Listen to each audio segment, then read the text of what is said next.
Welcome to Anecdotes for Success with Matt and Paul.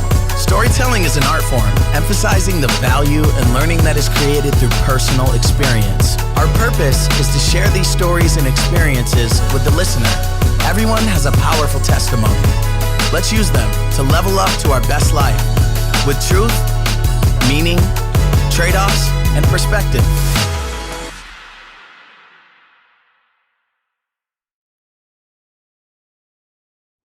Big shout out to Isaac Mather for the new podcast intro. You can check Isaac's music out on all socials or directly at isaacmathermusic.com. So, Nichole, I was just looking tonight. You were almost a year ago you came on the podcast. It was November 13th of 2022. I can't believe it was a whole year ago. It feels like it was like a couple weeks ago. Yeah, it blows my mind. When I asked you to come on, I'm like, gosh, what was she on, like in May? And I'm like, no, it was last year. And I told you earlier today, I don't think it's the only reason you agreed to come on. We have a new cover coming, a new cover style. You help us out tremendously with the software you told me about where you can just do clips now. So I'm like big on a cheat code, and that has changed my whole life to just have AI be like, maybe this. I'm like, sure, okay. It blows my mind. So over the weekend, you saw I started the Anecdotes for Success page because I'm like, you know what? I'm just going to dump stuff. I don't think you can ever overpost when it comes to that sort of thing and move. And meanwhile, Matt knows nothing of what we're talking about right now because he just comes on the episodes. But anyways, I digress. Nichole, thanks for coming on. You are episode 96. And we are super excited about that. And we'll go from here. So tell us what you've been up to since last time you were on. Well, first off, I'm so excited to be back. And Matt, that is such a beautiful, blissfully ignorant position you get to be in to just show up. I think that's the life. I have to manifest better for that position. I thrive in ignorance. It's perfect. I love it for you. I really do. This has been a very, very crazy year for me, and in really positive ways. But my business has really, really expanded and multiplied. I went to a business conference back in February, and I made a lot of connections, and it led to me working with a business coach. And it was the first time I've had somebody really press me on how I run my business. I like a lot of intuitive and frou-frou things. So it was nice to have somebody be like, no, here's the program you need for that. And here's the people you need to connect with for this. So it really just massively scaled my business. And in the last 6 months, I've rebranded my podcast from Rock Your Soul to Rock Your Comeback, which is in alignment with my latest book that was just released in August, Rock Your Comeback, the Down-to-Earth Guide to Reclaiming Your Power. And I also started an online membership program that has been a lot of fun for me because as my time becomes more limited, it's harder for me to see people one-on-one. I still do. I absolutely do. But it's harder for people to get in when they need to or want to. I think I told you guys last time, when I found out I was pregnant and had my daughter, I was so broke. So I was like, okay, so how do I help people in a way that is attainable, that's easy for them? So I created an online community where I host all of my courses. So every course I've ever made that I've previously charged thousands of dollars for. And then I do a live Q&A. I do Monday manifestation journal prompts, a new masterclass every month with some really, really awesome people. And I only charge $22 for it. And so that's been a really fun project that I've been working on, trying to figure out the technology behind building that, but also just trying to make sure I'm serving people at all levels and really considering where I've been throughout my journey, what I needed. Well, that's great, Nichole. It's great to see you again as well. I mean, even though I just, like Paul says, I get the luxury of just coming on. He does a lot of that work. No, let me interrupt for 1 second. So, Nichole, the fun thing of what we do is I'll book guests. Matt often doesn't know who's coming on, and that's what we feel makes it such a fun conversation. And then I take notes the whole time, and then afterwards we create a title and a bio, and we kind of reverse engineer it. And we just don't want to, like, the fun's in the conversation. The fun's not in knowing this person's bio or who's done this or what their qualifications are. So we do it on purpose. I don't want to make it seem like Matt's not involved. Oh, I'm just talking crap. No, do I it on- totally get I it. I totally know that. So Off yeah, wrong. not I a can't- worry. Thanks, Paul, but not necessary, right? Yeah. No, Nichole, though, it really is nice to see you, and I'm interested that you said that you hired a business coach, and what led you to do that? What have been the results of that? Like, are concrete? What led you to do it? What did you learn? What were you like, oh my gosh, I didn't look at it that way, and what kind of results are you seeing from it from a business standpoint or from a personal standpoint? Ooh, I'll give you both because I've learned so much. This entire year has been a learning curve for me in so many different ways, but I was in this immersion. A friend of mine who had spoken at an event I did set up this immersion event for business owners in Florida. And so I went and and we were all living in the same house for like 3-4 days. It was a very immersive experience. We had different classes and different things. And there was this one guy who just really stood out for me. And I'm a good bullshitter. That's specialty, high quality.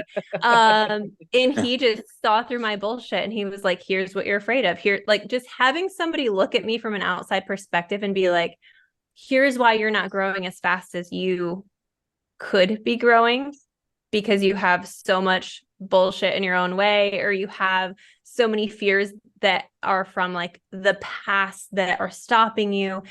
And it really begged the question of like, why don't I invest in myself more? So it was a little scary, to be perfectly honest, because it was a good chunk of change to hire somebody to tell me I'm doing things wrong, which is not my favorite thing ever. But man, I mean, just on a technological perspective, helping me build an online membership and probably what would have taken me 6 to 8 months, he did in, 3 weeks. Being able to connect me with the people that I've met through him. But I'll tell you, one of the most personal lessons that he taught me was I had this moment. I had hired a virtual assistant, and I just like looked at the timesheets and I felt like I was getting screwed. And I was like, I need to fire this person. But I got into this really like victim mode of like, why is it that every time I hire somebody and I'm trying to like get help with the stuff I'm doing, that this happens, like this just keeps happening? And he goes, well, are you going to like keep playing the victim to it, or are you going to do something differently next time? And I'm like, okay. And he just helped me get out of almost the emotions of business so that I could take action in it. And that has been a game changer, that every time I start to feel like personally victimized by the universe or by the world of business, I'm like, wait, it's not that serious. Okay, I got that out of the way. What am I going to do now? And I didn't realize how often I did that, where I would cave to the feeling of something I was scared of that actually happened, instead of just saying, okay, let's pivot, let's change course. And I think that was the most valuable lesson, because I take that into my life too, of just, I feel like I've gone with the flow a lot more this year. Mm. And the results have been, business wise, I mean, it sounds like you pivoted quite a bit in the business world with the intent of what, scaling more or having more free time or serving more people. What was the intent of that? Yes. yeah. I want more impact. I want to reach more people. I want to do it where it's not draining my individual time. I want to have time. I want to be there when my kids get off the bus. Like, all of those things are so important to me. I don't miss a sporting event. I don't miss a show. But if I'm trading my time for services, it puts me in a position where I am a hostage to my time.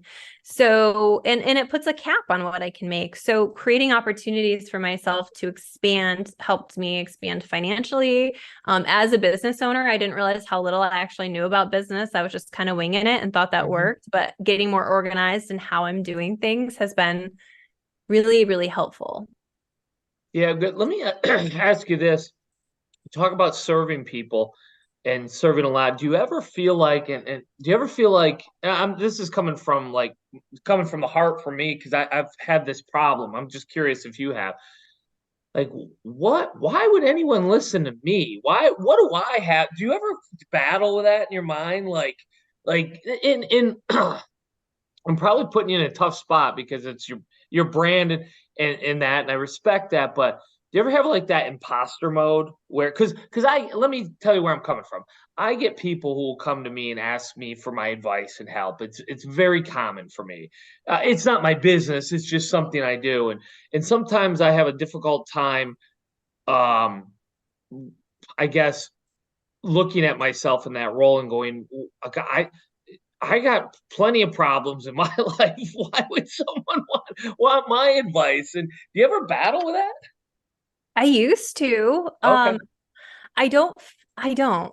And good. here's why. When I was first starting my business, somebody once told me you don't have to know everything. You just have to know, or for example, like this is a great example. You don't have to be Jimi Hendrix to teach the guitar. You just have to know 3 chords more than the person who doesn't know any. And I think about that all the time, that if in conversations I feel compelled to share something or an insight or whatever it is, that might be something a person didn't know. And if I'm the right fit for them too, sometimes people just don't like me, and that's not personal. I don't really care. But for the people who feel connection to me when I post my reels or my TikToks, or the people who just, I don't know, I had a client tell me that they just pay to be in my energy because I trust myself. I've learned that. I've taken a long time to learn that, but I trust myself, and my goal is to help people trust their own selves so that they can make decisions. So in essence, I don't necessarily give advice. I give perspective and feedback from what they're telling me. And so it's not about me and what I know necessarily. Gotcha. Does that make No, sense? yeah. Oh, it does. It does. It's a good perspective on it. It's an interesting, point of view, and it definitely makes sense in your world and what you do, and a lot of people do want to be around. I read a study the other day that it was a Harvard study, and it was said essentially what it said was 99% of who you become and what your success is people you surround yourself with. And why that popped into my mind is people want to surround themselves with people, for instance, like you, who have a point of view, a positive energy, whatever may make them gravitate towards you or me or Paul or whoever it might be.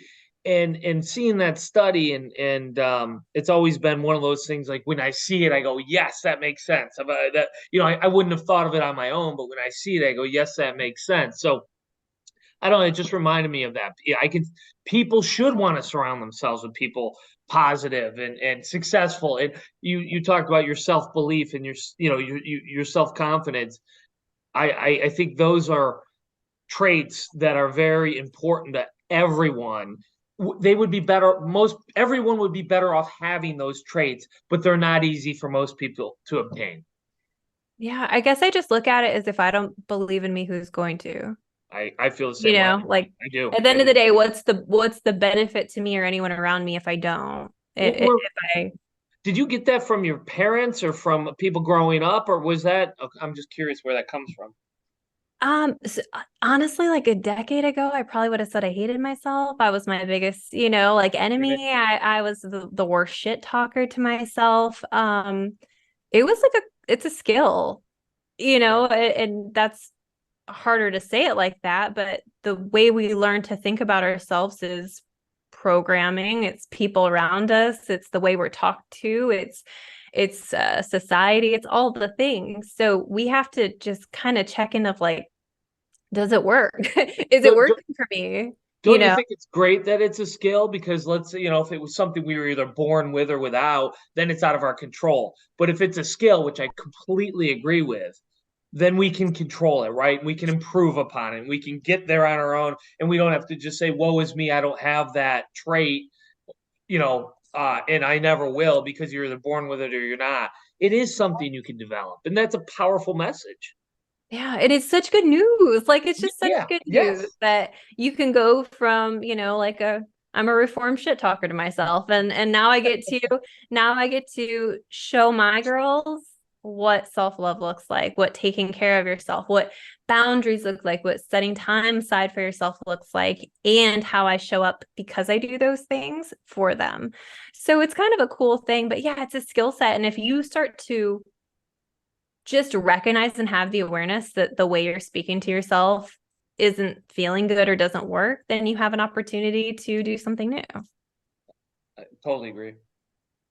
Question. I say this all the time. I used to ask people, this would be an end of the podcast question. If you could go back in time, what would you do different? And I don't ask that anymore because I feel like if you go back in time, you wouldn't be where you're at right now if you changed anything. So, uh, looking back at your journey from when you were in middle school, high school, college to now, how has that given you the perspective to help other people? Because you said, I don't give advice, I give perspective and feedback. And I love that because people don't know what they don't know. So how do you help them with that? Yeah. If you look back, I mean, you knew me in high school. If I look back all the way to then and the journey that's gotten me here, it's so funny because you don't notice change happening in the way that it happens in small increments that it happens. And until you're like, 20 years down the road and you're looking back like, oh, I kind of see how that all played out. But I needed every part of that. I needed to have the depression because now when somebody comes to me and they're super depressed, I'm like, I got you. I know exactly what that looks like. I know exactly what's going on up here. I also need people who are stumbling into their intuition and spirituality because I get that, how confusing that feels. How do I trust myself? How do I trust my gut? And I think that's why writing this latest book was so important to me. Everyone's like, where did this all come from? I'm like, this book is my guide manual to myself 15 years ago. This is how you're going to get out of your own fucking way. This is how you're going to deal with your black hole moments. This is how you're going to change your mind. This is how you're going to figure out what's normal in your life and what's maybe not normal that's contributing to how you feel about yourself. This is how you're going to show up for yourself, set boundaries, and love yourself. This is how you're going to learn to trust your intuition. And this is how you're going to manifest the life that you really want. Everything that I write, everything that I teach isn't just because it works with clients, it's because it works for me. And so I'm teaching from just the most honest, genuine, pure-hearted, I know this works kind of place. Blows my mind. So your journey is what got you to be able to teach and instruct other people. Yeah. But I mean, I'm also a master's level therapist and Yes, yeah. But yeah, I mean, like, I think that sometimes I just remember, I remember working with some therapists when I was working at a not-for-profit, and I remember them working with kids, and I had kids, but they didn't have kids, and they would have all of these like things they would say about kids. And I was like, yeah, I'm sure you would love the parent to do that in their spare time when they don't have any, but it felt so out of touch to me as a parent when I was listening to these therapists talk about their caseloads and their cases and the parents and their caseloads of the kids. And I just remember thinking, I don't ever want to be somebody who's not living what I'm teaching. And there's been times in my life and career where I haven't been doing a good job at that. Or there's times where I see myself getting off track or going through the motions or unhappy with something that I'm not speaking up about. And so it also holds me accountable to my own work to make sure that I'm not just talking about it, but I'm doing it. I'm not just saying, oh, here's how you get out of your own way, but I'm also getting out of my own way. That's really important. Don't you think that's natural though? Like the fact you have that awareness is what makes you snap out of that and help other people. I mean, nobody can practice what they preach 100% of the time. Am I right? Yeah. Yeah. And I think like that's one of the things that I really teach and focus on is that it's not knowing all this stuff doesn't rid you of bad days or bad life moments or dealing with hard stuff like grief. It just helps you move through it in a compassionate way, in a way that you hold compassion for yourself and for other people, and maybe a bit quicker. My bad days, like when I was in that deep depression, my bad days would start, and I knew I was kind of locked in there for a couple weeks. I knew that once that energy and that heaviness started to set in, that I didn't know how to get out of it. And I would sit in it for a long time. And so now it's like, oh, I wake up feeling a little off yesterday, actually. And I was like, okay, well, I'm going to move around my schedule a little bit. I'm going to do a nice long workout because that always helps shift my energy. I have all the tools to get me in a better mood by the afternoon. And that's like the blessing of the work I do, is that I don't stay anywhere I don't want to be energetically or mood wise, but it doesn't eliminate it because we're human. Nichole, who are your clients, your customers, is there a demographic that kind of gravitates to you? What would that person look like? I work primarily with women. I do have some male clients, but I do work primarily with women. I would say between 25 and 55 is kind of the wheelhouse. Okay. And it's usually people who, and that's the cool thing, is like my business is really helping people feel intentional about their lives and feel on purpose. And I think in those time frames where we do all the big life things and we settle down and we're locked in our job and we have the kids and we're going through, we're married and we're going through the motions, that we lose ourselves either in the roles of our career or the roles of our life, or playing mom and all of that stuff. So I just remind people of who they are. And that's a really cool job. Yeah, that's interesting. And what I was wondering is one of my many hypotheses is that one of the biggest problems we as humans have is we don't have a purpose, or we lose sight of that purpose. Is more like I think everyone has a purpose. I think we get caught in the roles you were describing, and jobs that we think we're supposed to do, but we really don't care about and really wouldn't do unless they were keeping food on our table. We wouldn't choose to do them. And I think that's very, very common.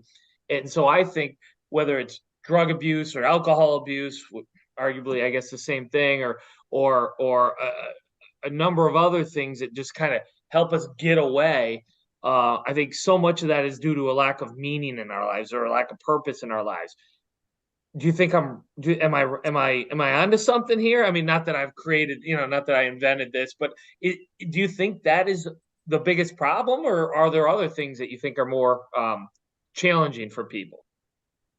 I think that's definitely a part of it. And part of the problem is feeling purposeless or passionless. And I think the passionless piece is maybe the harder piece for people to digest when they're going through the motions of their life and they're not really living it and they're not intentional about anything and they're not even doing anything. Some women I meet have a hard time finding 10 minutes in their day to just check in with themselves.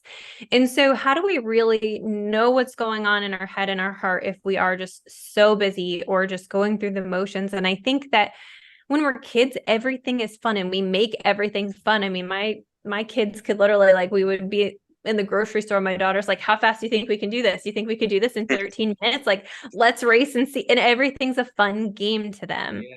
And as we get older, we just do the duties without any intention behind them or what we want them to feel like or how we even want to feel, because we just are.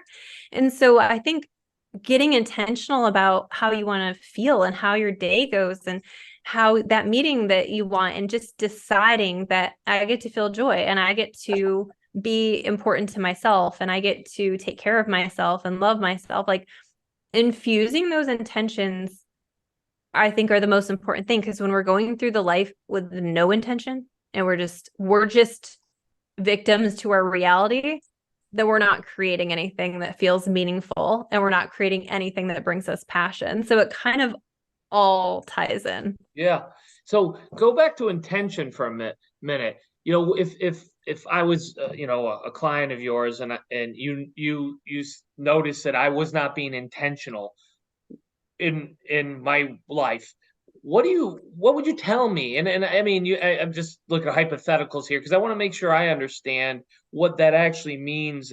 If someone's not doing things with intention, what do you tell them to do? What's that even look? People might not even know what you mean by that, right? I'm sure that's probably very common. What does that look like? That's a great question. The first step of intention is actually honesty.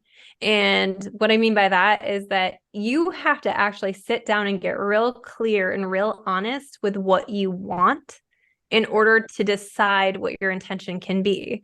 So if you don't know what you want, and I heard this analogy the other day from a podcast with Ed Milet and Arnold Schwarzenegger, and he said you can have the best fanciest plane and the highest quality pilot, but if you don't know where you're going, you're going to fly in circles. So I think about it like this: is if you don't know what you want in your life and you don't know how you want to feel and you don't know how you want your day to go, you are just flying in circles. That's autopilot. So getting really clear about, okay, so I really want to feel better throughout my days. I really want to feel better. What things make me feel better? Well, I feel best personally when I'm most energized. What are things that bring me energy? Drinking enough water, eating enough vegetables, like getting enough sleep, doing things that bring me joy or passion. Like I love doing aerial silks. That's something I'm really passionate about. Those kind of things are the ways I can become intentional about what I want because I'm clear about what I want. I want to feel really good. And I know I feel really good through energy. And I know that energy comes from these activities. And so what intentionality really just means is deciding that you get to feel good and being mindful along your day of the things that help that out. But you can't do that if you're not clear, and you can't do that if you're not honest. If you're saying, oh, this job is great, but then you leave every day feeling totally burnt out, you're not being honest. That job is not really great. Sure, it might be offering a paycheck, but also it's draining you. So what do we do there? We decide new intentions about, okay, so am I going to find things I enjoy about this job and stick around because I'm a little nervous right now with the pay? Or am I ready to honor where I'm at and open my life to other opportunities? So it's just knowing where you're going before you can decide what you want. And an intention for me is just a thought. It's just a thought that I set my intention of how I want this podcast to go, how I want this meeting to go, how I want my kids to do in their softball game. It's just, I get to decide. And when we decide something, anything, our brain starts to look for proof of it. So we can decide that today's going to be a shitty day just as much as we could decide today's going to be a good day. And our brain is going to be like, okay, to whatever we decide. So we might as well be intentional about deciding some good stuff in our life and in our world and in our mind so that our brain can have a chance in hell at looking for it. Yeah, that's a great explanation, by the way. Thank you. And You're welcome. that there's so much, I mean, truth to that. And I'm just speaking from my perspective. The things that I decide that I'm gonna do, they just always seem to happen. And good and bad, right? Yeah. And that is that is proof of what you're talking about. I think if most of us were honest with ourselves, we create the good and the bad in our life many times. So that was well said. I appreciate you answering that. Of course. Yeah. So when I hear all this talk about being intentional, help me out, because what I deal with in the classroom all the time is I'm telling my students to be present, to put the phone down. Am I wrong? Are they the same thing? Or does being present, is that the first, like, is that just a word? Like, should I be telling them to be intentional with everything they do in their thoughts? Or is being present, is that the first step in being intentional? Does that make sense? Like, sometimes I get my head messed, my head goes in circles around this stuff. And I just want clarity. Like, I don't even know if I know what I'm talking about right now. I love that intention, by the way, is to get present, because presence is our biggest superpower. Is when we're present in the moment, we have the biggest superpower. You're setting an intention for the classroom, but each individual person is setting an intention for themselves. So you might pose the question of, how do you want to feel in this class today? Do you want to feel productive? Do you want to feel like you're on it, you're sharp, you're mentally intact? Do you want to feel like you're a big contributor to the conversation? Do you want to feel like, yeah, I know all the answers? How do you want to feel in this classroom today? And if present is one of those, that's perfect. Okay. And couldn't you say, Nichole, if you want to feel like you're participating or any of the things you just described, part of that roadmap would be present? Yeah, absolutely. Yeah. Yeah, I mean, you can really phrase it any different way, but your intention and their intentions are different. Mm. And you can have an intention over the class, and it does matter, and it will impact them, and it will hold you to the standard of who you want to be in the class. And like we said earlier, your energy will influence the class. Your patience, your presence, who you are, being present in the moment, being patient and waiting for them to pay attention or whatever it is, like those things will impact the kids as well, but they also will have their own intention. And if they get mindful about how they think about how your class gets to go for them instead of just showing up and hoping it goes well, that's a different kind of power too. See, I feel like I have a grasp on all this stuff, but when you explain it that way, so at the end of the day, it's each person's intention. Yeah, and we might have a group intention, and I love that you're creating a group intention for your space. And you might even envision that of like, what does being present look like if the kids were all present? What would that look like? And how would I know? How would I know they're present? So you can kind of start defining that a little bit for yourself. How would it feel for me to have everybody's just full, open-hearted attention? And then you can kind of talk to them about their intentions of how would I know I was intact? How would I know that I was participating in a way that felt good? Or how would I know I'm productive? Or how would I know if this class felt so freaking easy and it just felt so good and easy and I felt really great when I'm done with it and I felt, lifted up 10 pounds? How would I know? That's always a good indicator of not just the intention, but what are you actually trying to get out of the intention that you're setting? What is the result and outcome? And we don't necessarily need an outcome with an intention. We don't have to tie ourselves to anything because that's not helpful either. That's control. But what we can is decide that we're holding space for really great things. And I think that's fun too. Why do you think we don't talk about these things more? Just in general, in the school system or at in the workplace, and I don't go into workplace and people don't talk in these terms, and yet when we talk about them, it seems so I don't want to say obvious, but it makes sense and it feels like it's productive and helpful. Why aren't these conversations more common? I wish they were. I wish Yeah. they were. And I think they're becoming more common. I think that high level athletes, I actually had a podcast interview with a good friend earlier today. He came on my podcast and he is an Olympic speed and agility trainer. He trains NFL and MLB All-Stars to perform at the peak state. And so they're having those conversations at college levels, stuff. So there's some being infused. But it's, in school, not really part of the traditional curriculum. There's a lot of people who believe that there's pseudoscience behind neuroscience, and I don't get that at all, but it's how you frame it, how you do it. And the funny part is that if you start talking about it, most people can recognize, oh, the day that I was having a really bad day, I woke up in a really bad mood, and it just kept going like a domino effect. Because when we start a thought, it rolls down the hill and collects like similar thoughts. And then we're starting to look everywhere for proof that, wow, today's a bad day. And we're telling all our friends, oh my God, today's a bad day. And it's the same with a good day. We have that momentum. So people see it. And I would like to see more in classrooms. So I love that you're doing that. I love that you're creating space for kids to have recognition of their personal power and how much their thoughts matter. But yeah, I don't know why it's not more common. People think I'm crazy sometimes with the way I talk about this, but I think it's just foreign. And it's scary for people to look at their thoughts, because if we started to say, oh shit, I'm responsible for how I think and how I feel and my actions, and some people can't even hold any responsibility for their actions, let alone their own thoughts that nobody hears. So it's a lot to ask of people who aren't ready. And I think back to me 10 years ago, would I have been ready? I didn't want to admit that I was playing victim to my world and my life. Who wants to say that? Nobody. But there Sure. is a moment of readiness for people who are open to it, where if you start to recognize the power of your thoughts, and I always explain it like it's a Google search bar, and you type in a thought and your brain goes out into the world and looks for it and goes into your mind and history and in your memories and looks for proof. And if we think about it in kind of those simple ways, then we can start to gain some power over it.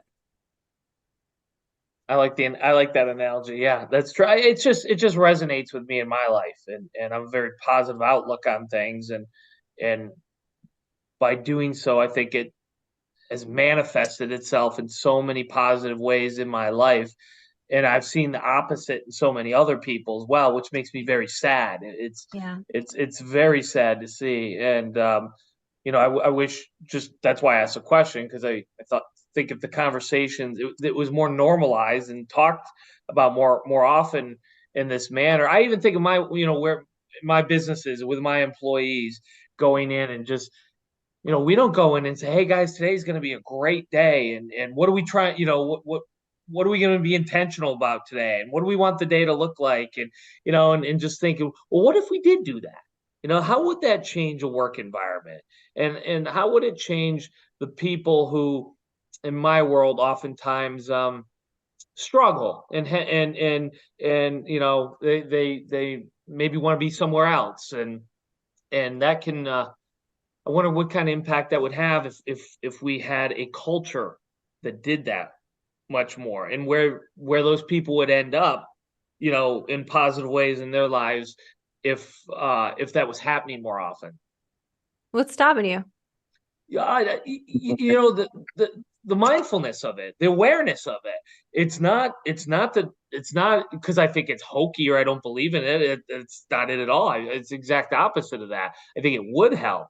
I think it's being, looking at it through that lens. And know what else is probably stopping me, to be honest and truthful, right? What we're Yeah. talking about is you're going in there and you walk in and it's like, okay, what do we got to do today? What do we have to accomplish for me? And what do I want to see here? And what's going wrong? And what do we have to fix? And what don't I like? And some of those negative type, emotions and ways of looking at the world. So, as you're putting me on the spot, which I like, I'm glad you're doing. I'm glad you're doing because I want to be truthful about it too, and that's my off the cuff answer. But it's something I think that I need to think about more as well. What is stopping me from doing it?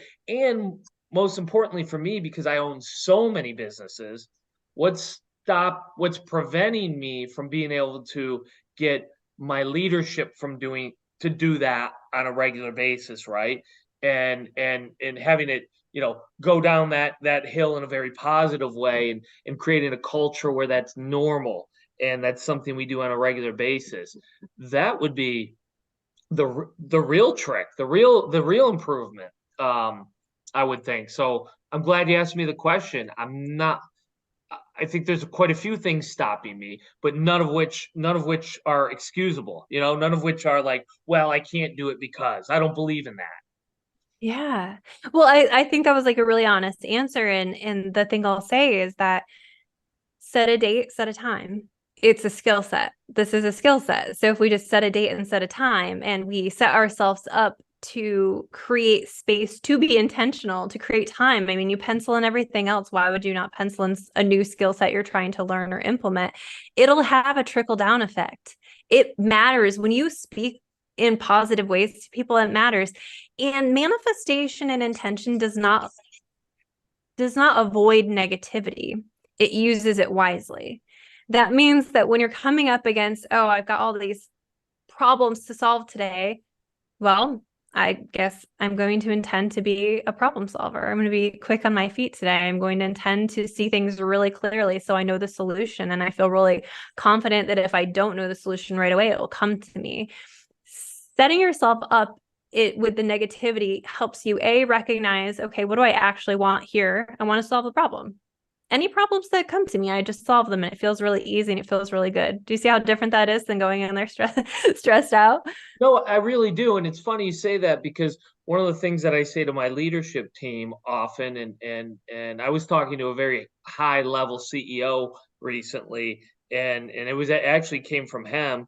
And one of the things that he was saying is, our team, we are here to solve problems. This is what we do. Let's be very aware of that and understand. So when we have these problems, the idea that, oh gosh, here we go again, and why is this happening to us, and is not the attitude. The attitude is, well, if we didn't have problems, we wouldn't be needed. This is Yeah. what we're exist in this job for.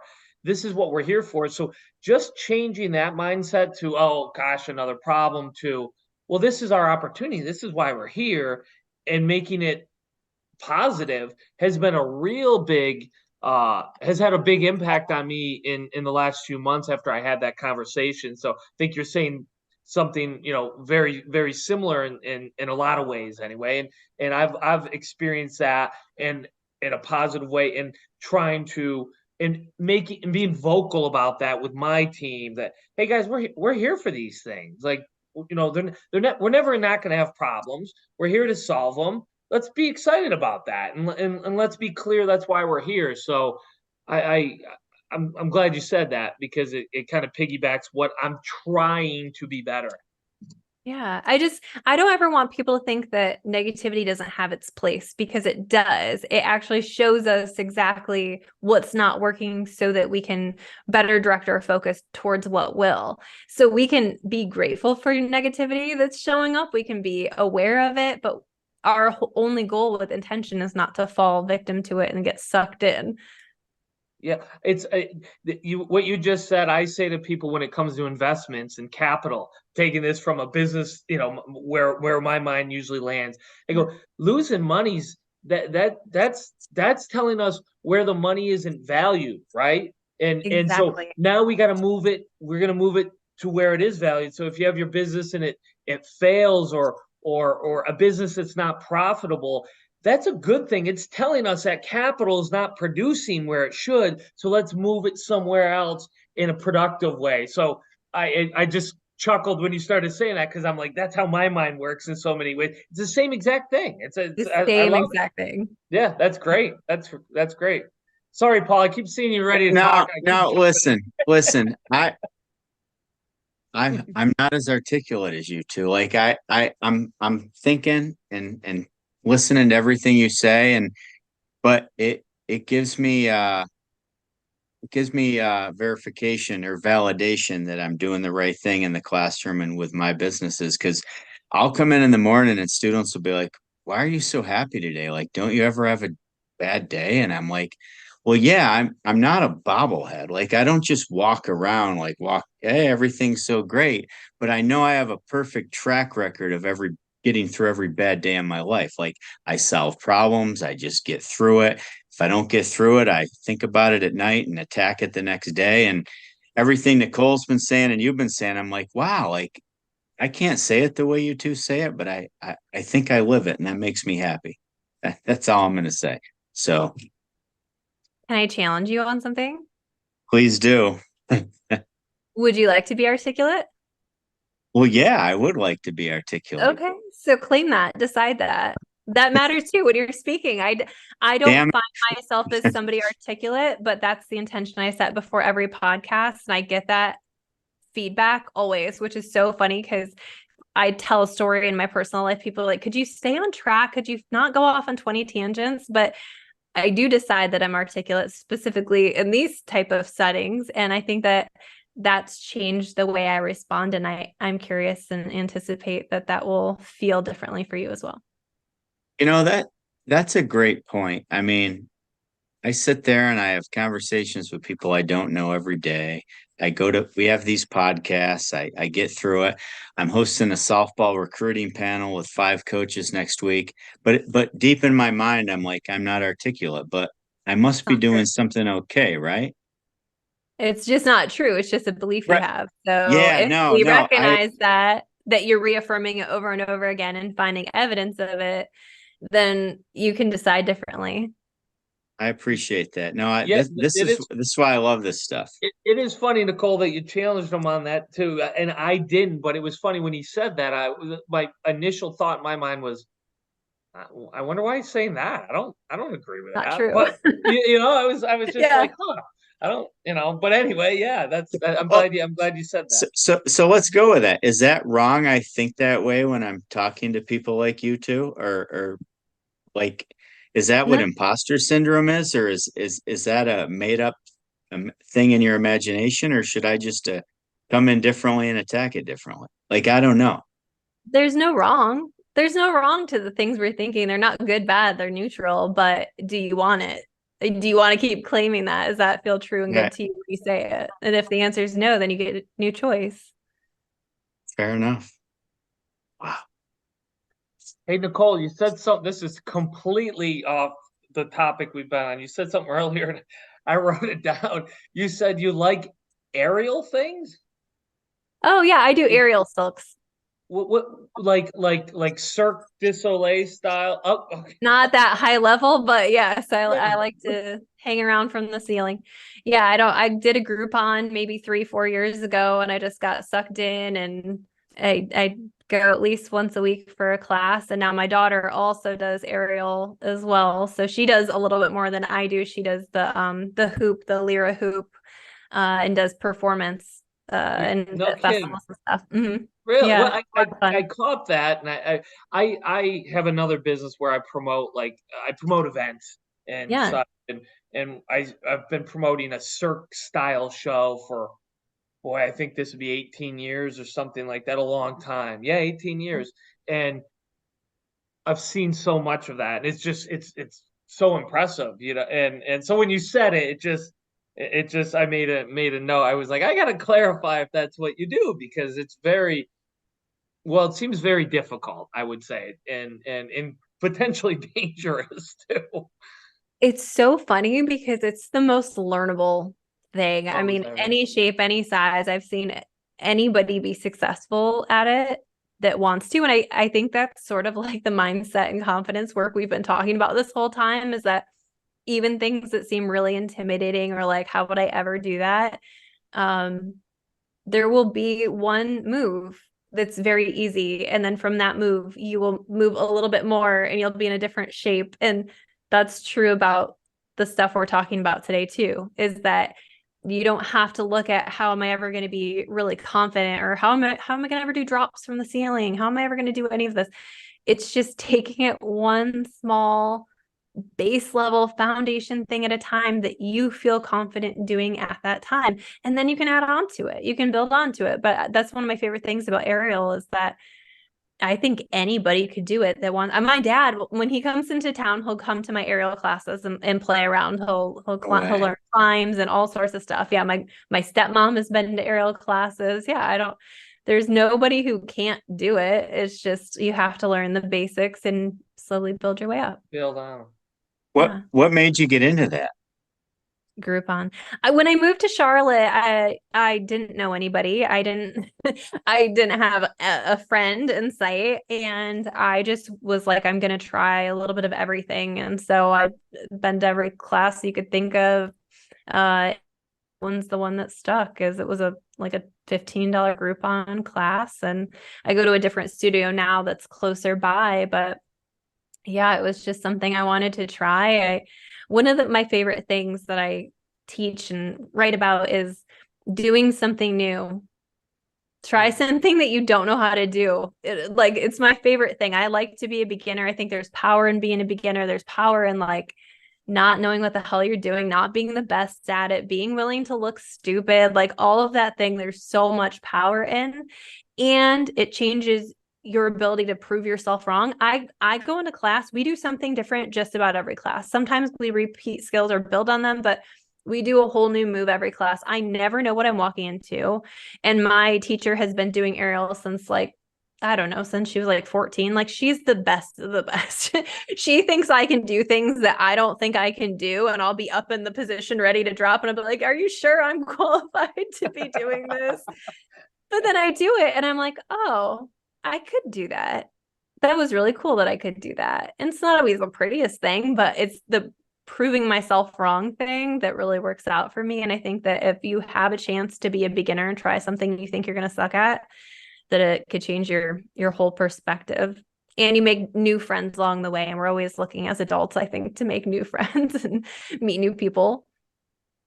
Yeah, the number of people I believe who I look up to as successful, who I've heard over the years who've shared a similar thought of or are willing to just try new things, and of any number of things, right? It doesn't have to be something they're passionate about or something they've done, growing up or whatever. It could be anything, but brewing beer or jujitsu or whatever you're talking about that I've heard of say that leads me to think there's something there with successful people and their mindset that resonates with. And it's just funny to hear you say that, because I've had many conversations where I hear from people who I admire and they go, yeah, I just like to try new things. I just like to attempt and push myself and see if I can do it. And they're not trying to be the best. They're just doing new things. And so that was interesting. You said that. Nichole, I'm 51. I always joke with people that 50 is the new 30. And the reason I say that is because I feel I have friends and colleagues and teacher friends and business people. They're just talking about getting through the next couple of years so they can retire. And I always say, well, and then do what? And they don't have an answer. And two analogies Matt hears me say all the time is like, I think people are so busy flying down the highway of life at 70, 80 miles per hour, they don't realize what exit they could take and have a whole different life. And the other analogy I use is I see this as I take walks every morning. I see dogs with so much energy coming out of the house barking at me as I walk by. They stop at that fence. They can't get to me. If they understand that if they break through that 2 seconds of pain from that fence, they're free. And I feel like a lot of people, especially people my age now, they're busy on the destination, so they don't take the exits, and then they're afraid to break through that fence. They've self-enclosed themselves. Why are so many people like that? Like I pride myself I'm not. Why are so many people like that? Do you have an answer for that? That was a long-winded question, sorry. But No, that was a great question. Most people don't know they can. I mean, you just don't know what you don't know, and you don't know what you're not searching for. And that's kind of like the readiness I was talking about earlier, is that I think there has to be a moment in your personal journey where you're doing the reflection and having the awareness to know that something could or needs to change in some cases, or that you could have a more fun life. A lot of people see that and are just like, whatever, I don't know what she's on, like it's just that judgment that comes from not having. But yeah, I mean, keep setting the example, because sooner or later, and that's my favorite thing, is a lot of times, even with manifesting, I don't share a lot of my manifestations, but people will be like, what are you doing? Like, why do things just work out for you? Why do you have this great backyard? What are you doing? And then it invites me in to say, well, a couple years ago, here's some things that I started dabbling in, and it changed my life. And I don't know if I can recommend a book, like, got a couple. But I think that there has to be a desire or a want or a curiosity. And I think maybe that's the bigger word I'd rather use, is I think that curiosity about why is that person so smiley and happy, or what about them is enjoying life so much right now. Some people are so far in their own way that they cannot see past their misery, and we send them good intentions, but we can't change their life for them. I also feel like a lot of people who are later in life have maybe not done as many changes. I know you've had a lot of changes. You've made a lot of leaps and different choices and ended up in different positions. And I think some people are just scared. That's fear. If I'm not making different choices, it's because I'm scared. And so I think a lot of people are scared of, like, well, I built it up to here, and if I do something now, I'll lose everything I have. And I don't know, when you have that level of rigidity you're committed to over and over again, it is harder to break. So curiosity helps, but also setting such a great example, like you both are doing in your worlds, of whether it's in the classroom or your personal life, of showing a different way. And if the person is meant to be curious about it, they'll ask. They always ask.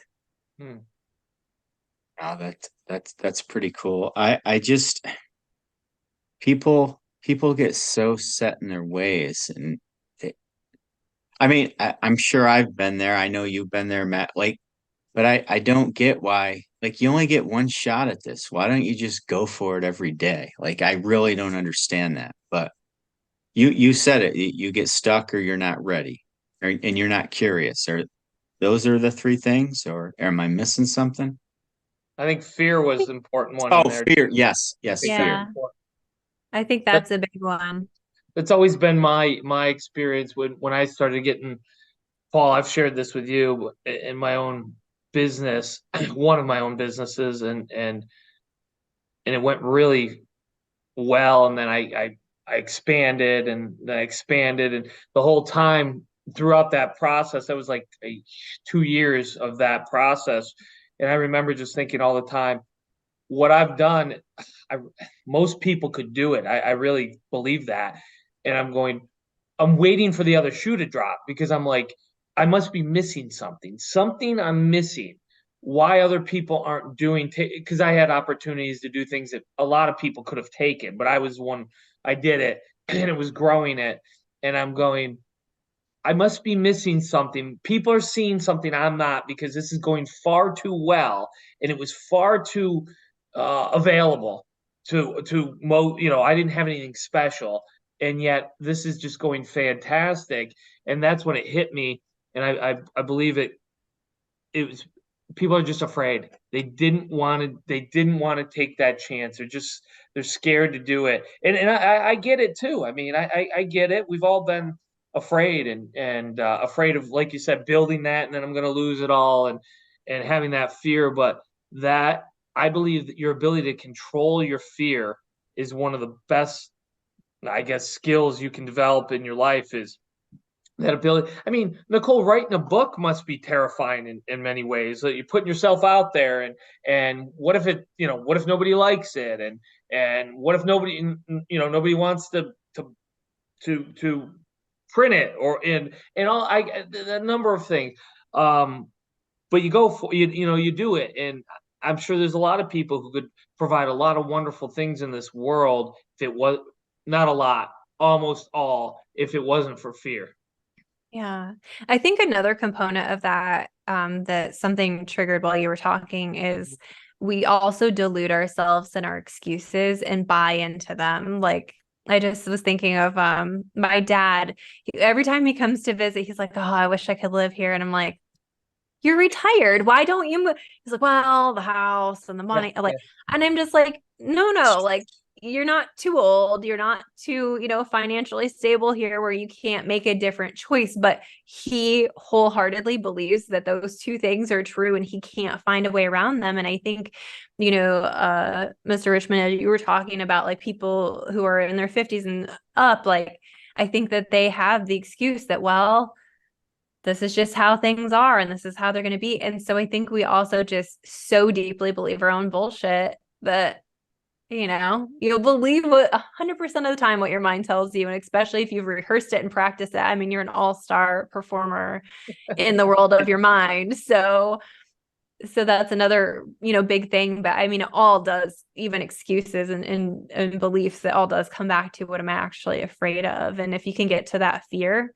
I'm a big risk taker. I love a good risk. I love just leaping. If I feel called to do something, I'll do it. I'll freak out a little after. I'm not gonna, lie and pretend that's all smooth sailing. I mean, when I moved from New York to Charlotte, I was like, what the fuck did I do? I just left my business behind, all my clients behind. I have no friends. Nobody knows me when I walk into a restaurant. And it was such a foreign thing. And it was a good adjustment period. But, there's always going to be, with any kind of change, good, bad, or otherwise, something that's scary about it. And if you can keep your eye on what could be really exciting, I think that always helps too. So I want to end with these two things. Matt, I knew you in high school, and if I had to pick who would be a successful entrepreneur someday out of like 150 kids, I wouldn't have picked you. Okay. Like, I'm not trying to be mean. Yeah, And I don't take it that way. I wouldn't have picked me either. Nichole, I knew you in high school. I wouldn't think you'd be doing what you do now. And I hope no one's taking offense to this. And if people knew me, I well, agree. you weren't born, and Matt, we drifted apart later in high school, but in high school, I was one of the most quiet people and I didn't have any dreams for what I might accomplish. The point I'm saying, none of us recognize ourselves from back then. And to me, you just said something about being exciting. I'm excited to see what I'm like when I'm 70. And like, that's terrifying to some people, but that's exciting to me. And I think that's kind of the purpose of life. Am I wrong?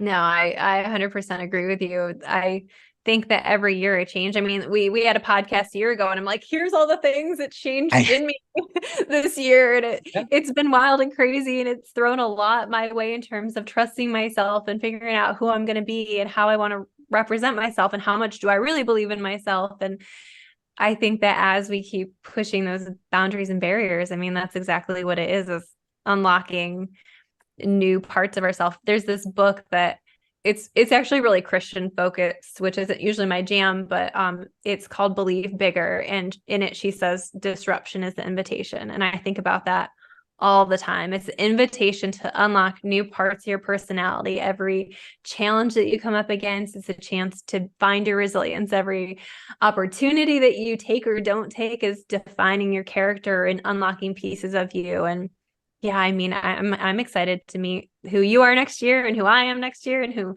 Matt is next year, and he'll show up next year and he'll do a great job at that. we Yeah, I will. I agree, Paulie. I think you said it perfectly.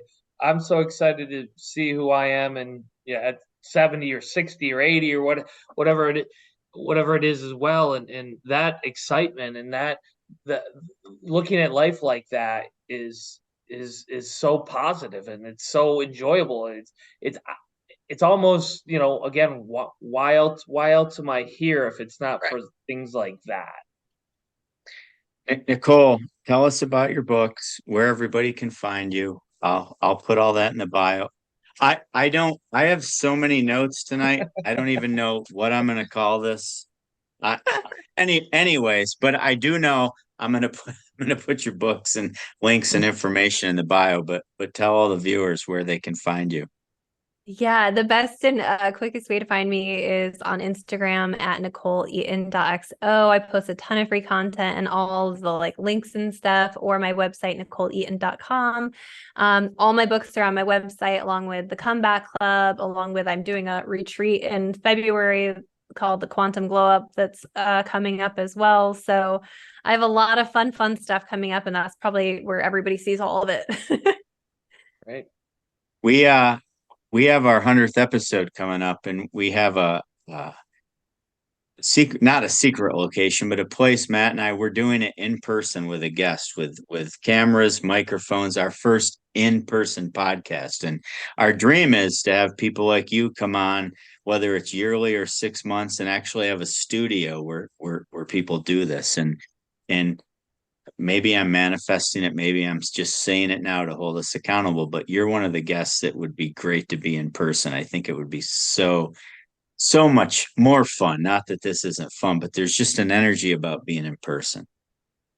It's so funny that you say that. I just did my first in-person podcast recording in Elmira at New York Sport and Fitness a couple weeks ago. So I'm all in, and I am manifesting this for you because I think I just love sitting down with you guys. I never would agree to a podcast at 8 p.m. for anybody else. And Thank you. yeah, truly. I just think it's a total great conversation. I know that I'm going to walk into good energy. So yes, anytime I'm there, count me in. Awesome. All right. Well, Nichole, thank you so much. Thank you. I'm excited for what's to come for you and to celebrate your 100th episode. And any way I can cheer you guys on, let me know. This is amazing. Thank you so much.